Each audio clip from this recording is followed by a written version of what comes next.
નમસ્કાર, આપ જોઈ રહ્યા છો વીટીવી ન્યૂઝ. હું છું સંજીવની. સૌથી પહેલા વાત ભારત અને ચીન વચ્ચે એલએસી પર થયેલા ઘર્ષણ બાદ હવે ભારત અને ચીનના વિદેશ મંત્રી વચ્ચે ચર્ચા થશે. 22મી જૂને બંને દેશના વિદેશ મંત્રી વચ્ચે ચર્ચા થશે. રશિયાના વિદેશ મંત્રી સાથે પણ વાતચીત થશે. ભારત ચીન સીમા વિવાદ મામલે ચર્ચા કરવામાં આવશે, જેમાં ભારત, ચીન અને રશિયા વચ્ચે ત્રિપક્ષીય વાર્તા થશે. વિડીયો કોન્ફરન્સથી આ ત્રણેય દેશ વચ્ચે ચર્ચા થશે. તો ભારત અને ચીન વચ્ચે એલએસી પર થયેલા ઘર્ષણ બાદ હવે આ વિવાદ ખાસો વધી રહ્યો છે. ત્યારે ભારત અને ચીનના વિદેશ મંત્રી વચ્ચે ચર્ચા થવાની છે. 22 તારીખે 22મી જૂને બંને દેશના વિદેશ મંત્રી વિડીયો કોન્ફરન્સથી ચર્ચા કરવાના છે. તણાવ ઓછો કરવા માટે ચર્ચા કરવામાં આવશે. દીક્ષિત ઠકરાર ફોનલાઈન પર સંવાદદાતા. દીક્ષિત, બંને દેશના વિદેશ મંત્રી સાથે વિડીયો કોન્ફરન્સ સાથે 22મી જૂને ચર્ચા કરવાના છે. કેટલી આશા કોઈ નિષ્કર્ષ નીકળવાની? સંજીવની, 22મી જૂને ભારત, ચીન અને રશિયાના વિદેશ મંત્રીઓની ચર્ચા થવાની હતી, પરંતુ હવે જે ચર્ચાનો મુદ્દો હતો તે હવે મુદ્દો બદલાઈ ગયો છે. કારણ કે ચીનની જે પ્રમાણે નબળાઈ વધી છે તે જ નબળાઈની મામલે હવે છે તે ચર્ચા છે તે થશે. ત્રિપક્ષીય વાર્તા છે તે થવાની છે.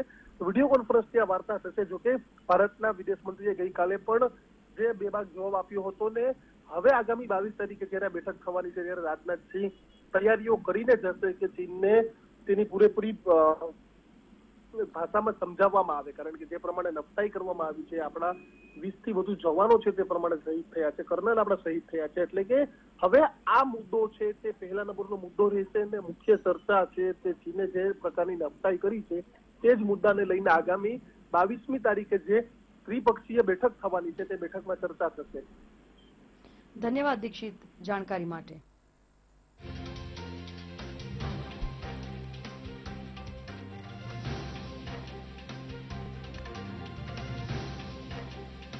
તો ભારત ચીન એલએસી પાસે થયેલા ઘર્ષણમાં 20 જવાન શહીદ થયા છે. બીજી તરફ ચીનને પણ મોટું નુકસાન પહોંચ્યું છે. ભારતના હજી પણ કેટલાક જવાનો ઇજાગ્રસ્ત છે. અગાઉ 3 ભારતીય જવાન શહીદ થયા હોવાના અહેવાલ મળ્યા હતા. ત્યારબાદ મોડી રાત્રે 20 જવાન શહીદ થયાના અહેવાલ મળ્યા હતા, જ્યારે ચીનના 43 સૈનિક ગંભીર રીતે ઘાયલ થયા હતા, જેમાંથી કેટલાકના મૃત્યુ પણ થયા છે. એલએસી પર થયેલા ઘર્ષણ બાદ બંને દેશ વચ્ચેની સ્થિતિ સામાન્ય કરવા માટે પ્રયાસ થઈ રહ્યા છે. હિમાચલ પ્રદેશ અને ચીની સીમા પાસે આવેલા રાજ્યોમાં એલર્ટ આપી દેવામાં આવ્યું છે. હિમાચલ પ્રદેશના કિન્નૌર અને લાહોલ સ્પીતિમાં ચીની સરહદ લાગે છે, જેથી ત્યાં એલર્ટ અપાયું છે.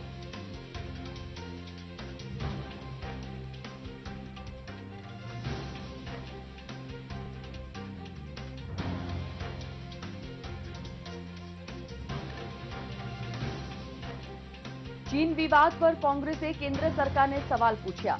સરકાર કેમ ચૂપ છે? પીએમ મોદી અને રક્ષા મંત્રીએ દેશને જવાબ આપવો જોઈએ. તો પીએમ મોદી અને રક્ષા મંત્રી કેમ ચૂપ છે? સવાલ કોંગ્રેસે પૂછ્યા છે.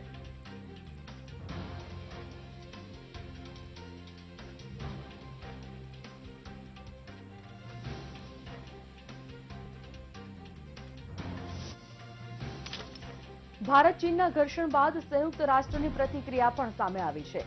સંયુક્ત રાષ્ટ્રના પ્રવક્તા એરિક અનેકોનું નિવેદન, જેમાં એલએસી પર ઘર્ષણ એ ચિંતાનો વિષય તેઓએ જણાવ્યું. વિવાદ મામલે બંને દેશો સંયમ રાખે તેવી પ્રતિક્રિયા સંયુક્ત રાષ્ટ્ર તરફથી.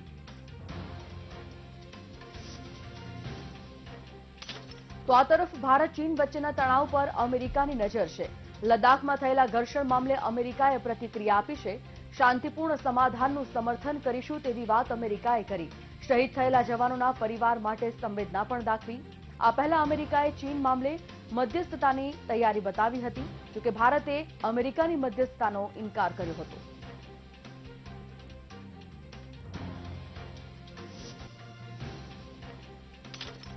ભારત ચીન બોર્ડર પર સેના વચ્ચે થયેલા ઘર્ષણમાં 20 જવાન શહીદ થઈ ગયા છે, તો સામે ચીનને પણ ભારે નુકસાન પહોંચ્યું. ચીનના 43 સૈનિક ઘાયલ થયા છે, જેમાં કેટલાકના મોત નીપજ્યા છે, તો કેટલાક ગંભીર રીતે ઘાયલ છે. આ દરમિયાન એલએસી પાર ચીની હેલિકોપ્ટર નજરે પડ્યા હતા. હેલિકોપ્ટર મૃત અને ઘાયલ સૈનિકોને લેવા માટે આવ્યા હતા.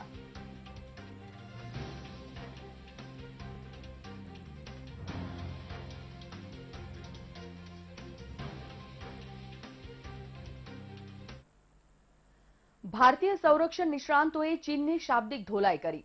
ડીએસ શેતકરે કહ્યું, ચીનનો ક્યારેય વિશ્વાસ ન કરી શકાય. તો પ્રફુલ્લ બક્ષીએ કહ્યું કે ચીને મધપુડામાં હાથ નાખ્યો છે, તો તેનું પરિણામ પણ તેને ભોગવવું પડશે. ये बहुत दुख है हमें कि हमारे एक कर्नल साहब और 2 जवान शहीद हुए हैं। ये इसी कारण ये एक्शन लिया गया है।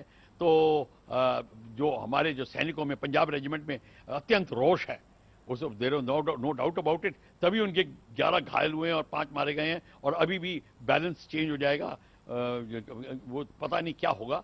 पर क्वेश्चन ये है कि अब चाइनीज को पता चल गया है कि अगर उन्होंने शहद की मक्खी के छत्ते में उंगली डाली है तो फिर उनको खामियाजा भुगतना पड़ेगा, और वो भुगत रहे हैं। ये चीन की मक्कारी को बंद रखने के लिए भारतीय सेना ने कदम हुआ, और उसमें हमारे कमांडिंग ऑफिसर साहब का बलिदान हुआ, हमारे एक जेसीओ साहब का हुआ, एक आदमी का हुआ। चीन के भी 5 सैनिक मारे गए। ये चीन का मीडिया खुद बोल रहा है। अभी तो चीन की सेना ऑफिशियली ना बोले, लेकिन मीडिया बोल रहा है उनका। और 11 उनके जवान हैं या उनके सोल्जर हैं, वो शायद डूब गए हैं पानी में या उनको जख्मी हो गए हैं। अब बाद में पता लगेगा कितने ठीक होते हैं। तो ये वास्तविकता है जो है, ये हमें ध्यान में रखना पड़ेगी। आप चीन के ऊपर मेहरबानी करके कभी भी विश्वास मत कीजिए, कभी भी विश्वास मत कीजिए। चीन आज तक किसी का सच्चा मित्र नहीं रहा है। विश्व इतिहास इसका साक्षी है, और भारत इसका अपवाद नहीं हो सकता। તો જે ઘર્ષણ ભારત અને ચીન વચ્ચે અત્યારે સર્જાઈ રહ્યું છે, ખૂબ તણાવભર્યો માહોલ, અને તેમાં પણ 22મી તારીખે બંને વિદેશ મંત્રીઓ વાતચીત કરવાના છે કોન્ફરન્સથી। આ તણાવ ઓછો કરવાનો બિલકુલ પ્રયત્ન કરવામાં આવશે। જો કે આજે ગલવાન ઘાટી નો વિવાદ છે, તે મામલે ચીની સેના 2 થી 3 કિલોમીટર પાછી હટશે, તેના પર સહમતિ થઈ હતી। 15મી જૂને ગલવાન ઘાટીમાં શું થયું હતું તેની અમે વાત કરી રહ્યા છે।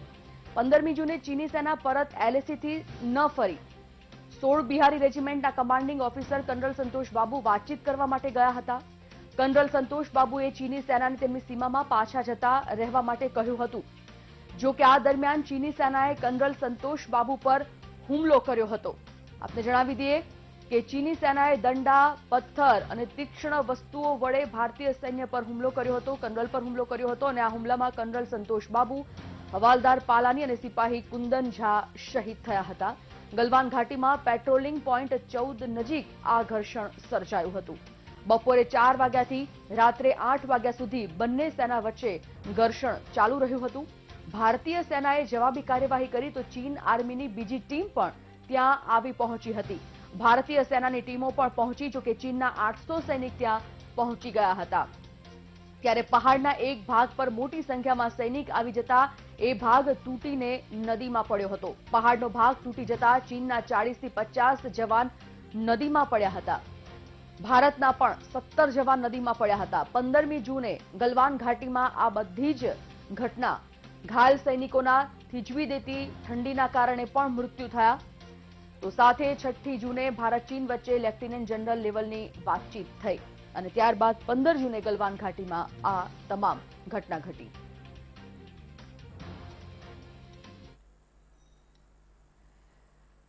ભારત અને ચીન વચ્ચે લદ્દાખમાં છેલ્લા ઘણા સમયથી તણાવ ચાલી રહ્યો છે। આ બધા વચ્ચે સોમવારે રાત્રે બંને સેના વચ્ચે હિંસક અથડામણ થઈ, જેમાં ચીનની પીપલ્સ લિબરેશન આર્મીએ ભારતીય સૈન્ય પર પથ્થર, કાળા તારવાળી લાઠીઓ પર હુમલો કર્યો।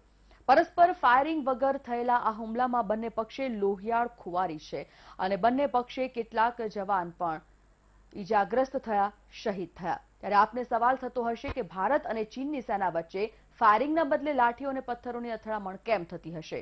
શું કારણ છે તેનું, તે જાણવા જોઈએ આ અહેવાલ।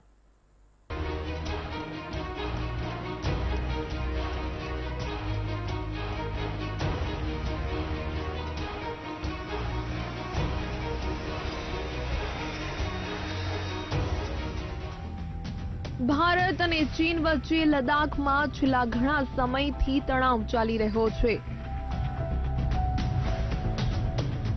ચીન નિયમોનું ઉલ્લંઘન કરીને પેટ્રોલિંગ પોઈન્ટ પાર કરી રહ્યું છે।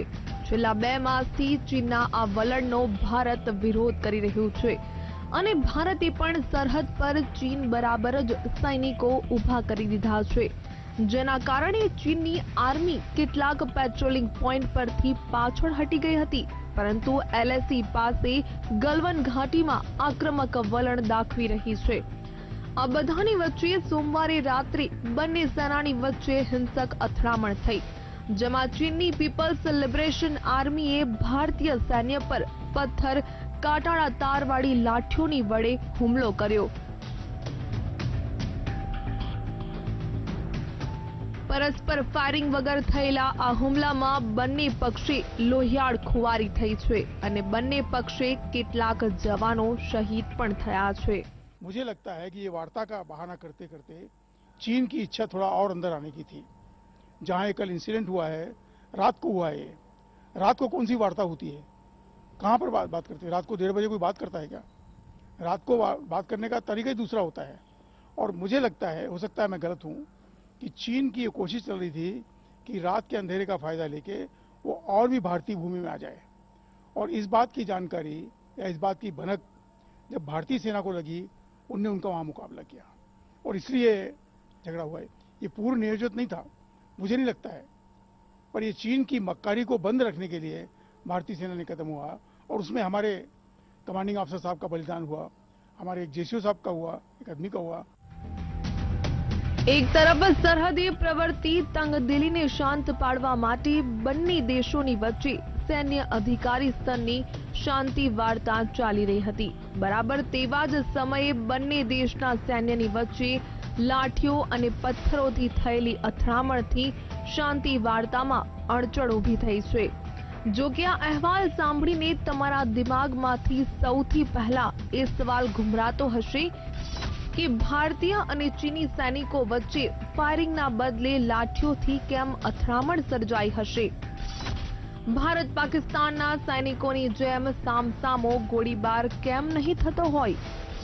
તો આનું કારણ આપણે જણાવી દઈએ. વર્ષ 1991માં તત્કાલીન ચીની પ્રધાનમંત્રી લી પેંગ ભારત પ્રવાસે આવ્યા હતા.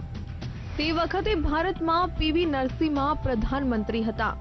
પીવી નરસિમ્હા રાવે એલએસી પર શાંતિ અને સ્થિરતા માટે વાતચીત કરી હતી. તે પછી પ્રધાનમંત્રી નરસિમ્હા રાવ 1993માં ચીનના પ્રવાસે ગયા હતા. તે દરમિયાન બંને દેશોની વચ્ચે એલએસી પર શાંતિ જાળવી રાખવા સમજૂતી કરાર કરવામાં આવ્યો હતો. એ સમજૂતી કરારમાં 9 મુદ્દાઓ પર સહમતિ સધાઈ હતી, જેમાંથી 8 મુદ્દા અત્યંત મહત્વના માનવામાં આવ્યા હતા. એ સમજૂતી કરારની મુખ્ય બાબતો આ મુજબ હતી. સીમા વિવાદને શાંતિપૂર્ણ રીતે ઉકેલવા ભાર દેવામાં આવશે. પરસ્પર બળ પ્રયોગ કે સેનાના ઉપયોગની ધમકી અપાશે નહીં. બંને દેશોની સેના વાસ્તવિક નિયંત્રણ રેખાથી આગળ વધશે નહીં. જો કોઈ એલએસી પાર કરે તો પ્રતિકાર થતા જ પરત ફરી જવું. એલએસી પર બંને પક્ષે ઓછામાં ઓછા સૈન્ય રાખવા. એલએસી પર સૈનિકોની સંખ્યા નક્કી કરવા પરસ્પર સલાહ મસલત કરવી. એલએસી પર બંને દેશોના સૈનિકો જમીન પર કે હવાઈ ઘૂસણખોરી નહીં કરે. સરહદની સાથે જોડાયેલા મુદ્દા ઉકેલવા માટે જોઈન્ટ વર્કિંગ ગ્રુપ બનાવાશે. આ રીતે તમામ સમજૂતીઓ છતાં પણ એલએસી પર બંને દેશના જવાનો શહીદ થયાના અહેવાલ મળી રહ્યા છે. ભારતીય સેના તરફથી જાહેર કરાયેલા અધિકૃત નિવેદનમાં કહેવામાં આવ્યું છે કે ગલવાન ઘાટીમાં સોમવારની રાત્રે ડી-એસ્કેલેશનની પ્રક્રિયા દરમિયાન બંને દેશના સેના વચ્ચે હિંસક અથડામણ થઈ. અથડામણને પગલે બંને દેશોના વરિષ્ઠ સૈન્ય અધિકારીઓ અને સંરક્ષણ મંત્રાલયના વરિષ્ઠ મંત્રીઓ અને અધિકારીઓએ આ તંગદિલીને હળવી કરવા માટે બેઠક કરવી પડી હતી. Bureau report, VTV news. LAC સંઘર્ષ મામલે ચીન સેનાના પ્રવક્તાનું નિવેદન સામે આવ્યું છે. આ મામલાના સમાધાન માટે ભારત વાતચીત કરે, ભારત પોતાના જવાનો પર નિયંત્રણ રાખે અને ભારતે વાતચીતથી મુદ્દાનું સમાધાન કરે. ચીન સેના દ્વારા તરફથી આ નિવેદન સામે આવ્યું.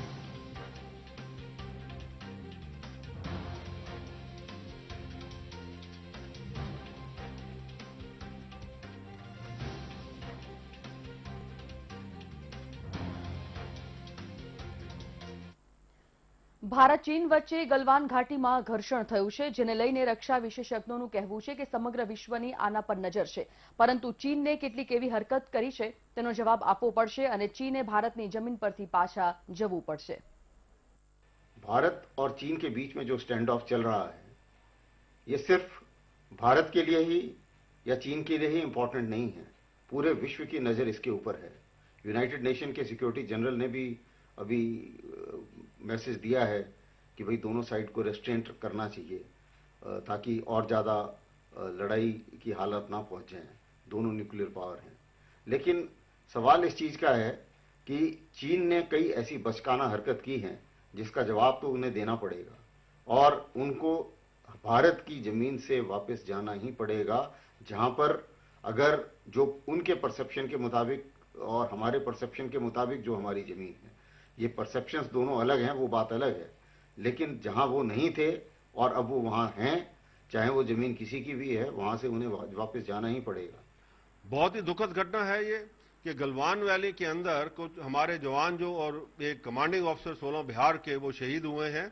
ये इंसिडेंट तब हुआ है कि जब लेफ्टिनेंट जनरल टॉक्स हो गए हैं और उसके अंदर डिसाइड किया था कि जो चाइनीज आर्मी है वो वापस 4 किलोमीटर जाएंगे जहां से वो अपने लाइन ऑफ एक्चुअल कंट्रोल है और उसके ऊपर, और जब ये सुपरवाइज कर रहे थे उस विड्रॉल को, चाइनीज जो लोग हैं वो एक दिखावा करके उन्होंने इसके ऊपर धावा बोल दिया, इनको अटैक किया और उसके अंदर जो मैली के अंदर का हमारे जवान कुछ इंजर्ड हुए। अफसोस की बात यह है क्योंकि रात का मौका था तो उनको इवैक्यूएट नहीं किया जा सका और ठंड की वजह होने से उनकी वहां मौत हो गई।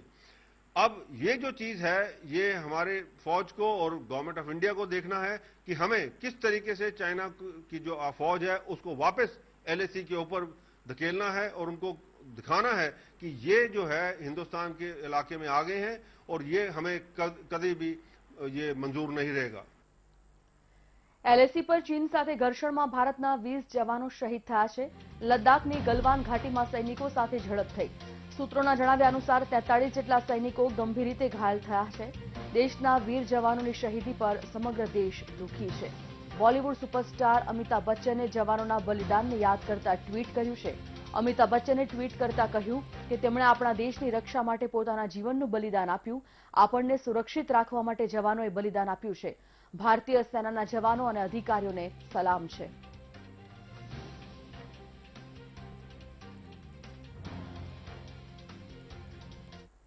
બુલેટિનમાં આગળ વધીશું, હાલ એક બ્રેક। આ પ્રોગ્રામના પ્રાયોજક છે સુઝુકી એક્સેસ, કમ પીતા હૈ।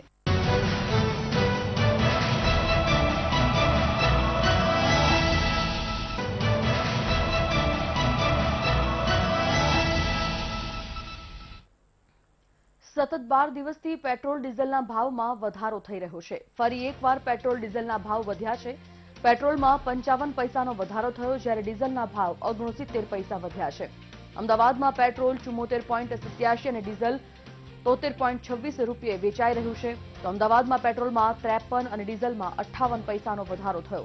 સુરતમાં પેટ્રોલ 74.76 અને ડીઝલ ₹73.70ના ભાવે વેચાઈ રહ્યું છે। સુરતમાં પેટ્રોલમાં 53 અને ડીઝલમાં 58 પૈસાનો વધારો થયો છે।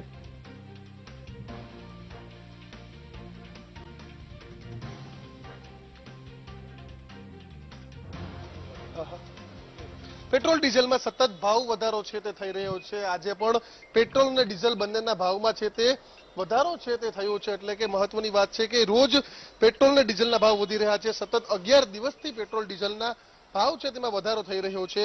લોકો સાથે વાત કરીશું। શું કહેશો, 11 દિવસથી ભાવ વધે છે, બજેટ પર કેટલી અસર પડે છે? બજેટ એટલે કેટલું રોજ કેટલું મોંઘું પડે? પેલા આ પેટ્રોલ 65 રૂપિયાનું હતું, હવે 75 પહોંચવા આવ્યું। ઘણી બધી તકલીફો પડે છે। પેટ્રોલના ભાવ વધવામાં માણસને તો તકલીફ પડવાની જ છે અને પબ્લિક ગાંડી છે, સરકાર નહીં, પબ્લિક ગાંડી છે। પબ્લિકને જોઈ છે ત્યારે આ ભાવ વધે છે ને। પબ્લિક ને એક વાત છે, શું કહેશો 11 દિવસથી પેટ્રોલના ભાવ વધે છે, આપ શું કહેશો કે ખાસ બજેટ પર પણ અસર પડે છે સામાન્ય લોકોનો? આપ કઈ રીતે જોવો છો ભાવ વધારે? સામાન્ય લોકોમાં તો અસર પડશે, કારણ કે એક તો આ કોરોનાની બીમારી, લોકોની આવક નથી, સરકારે થોડું ધ્યાન આપવું જોઈએ, આટલો બધો ભાવ વધારો ના કરવો જોઈએ, લોકો સામે જોવું જોઈએ, એ ખાસ જોવું જોઈએ સરકારે। તો ખાસ મધ્યમ વર્ગ છે તેના બજેટ પર અસર પડશે, કારણ કે 11 દિવસથી જે પ્રમાણે ભાવ વધારો છે તે થઈ રહ્યો છે તેને લઈને જોવામાં આવે તો જે રીતે કોરોનાનું લોકડાઉન આવ્યું અને ત્યારબાદ આ ભાવ વધારો, એટલે આમ આદમી છે, મધ્યમ વર્ગ છે તે પીસાઈ રહ્યો છે। કેમેરા પર્સન સંજય પાટડિયાની સાથે Dixit Thakrar, VTV news, Ahmedabad.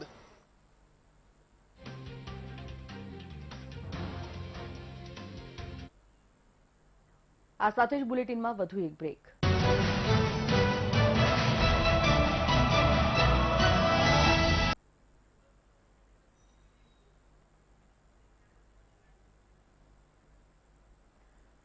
Welcome back. સમાચારમાં આગળ વાત કરીએ વરસાદની, તો એક તરફ રાજ્યમાં આગાહી કરવામાં આવી છે, તેવામાં સુરતમાં વહેલી સવારથી ધીમી ધારે વરસાદની શરૂઆત થઈ છે. વહેલી સવારથી વરસાદ ધીમી ધારે સુરતમાં પડી રહ્યો છે. રાજ્યમાં 4 થી 5 દિવસ વરસાદની આગાહી છે, ત્યારે શહેરના અનેક વિસ્તારોમાં પાણી થઈ ગયું છે. વાતાવરણમાં ઠંડક પ્રસરી ગઈ છે. સુરતના રાંદેર, અડાજણ, અઠવા લાઇન્સ, નાનપુરા વિસ્તારમાં વરસાદી માહોલ. સંવાદદાતા આનંદ પટણી સુરતથી જોડાઈ ગયા છે. આનંદ, એક તરફ રાજ્યમાં વરસાદની આગાહી વચ્ચે સુરતમાં સવારથી જ વરસાદની શરૂઆત થઈ છે, ત્યાં કેવો માહોલ છે જાણીએ.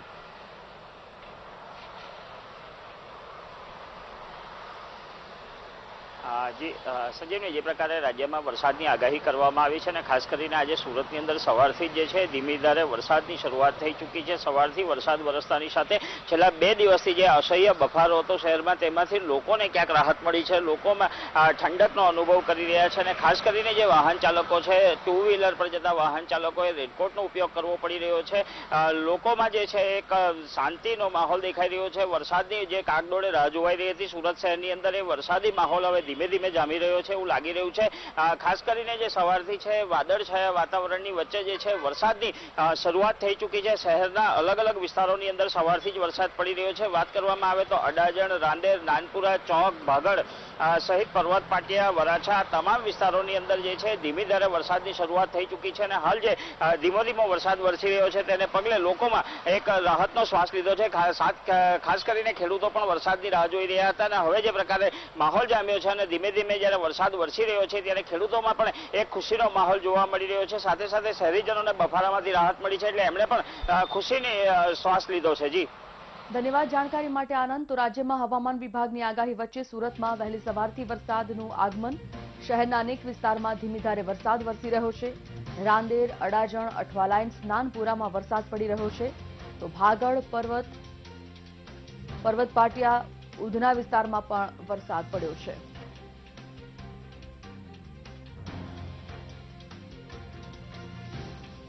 તો આ તરફ ભાવનગરમાં પણ વહેલી સવારથી વરસાદ શરૂ થયો. વીજળીના કડાકા સાથે વરસાદ શરૂ થયો છે. તેજ પવન સાથે ભાવનગરમાં વહેલી સવારથી વરસાદ પડી રહ્યો છે.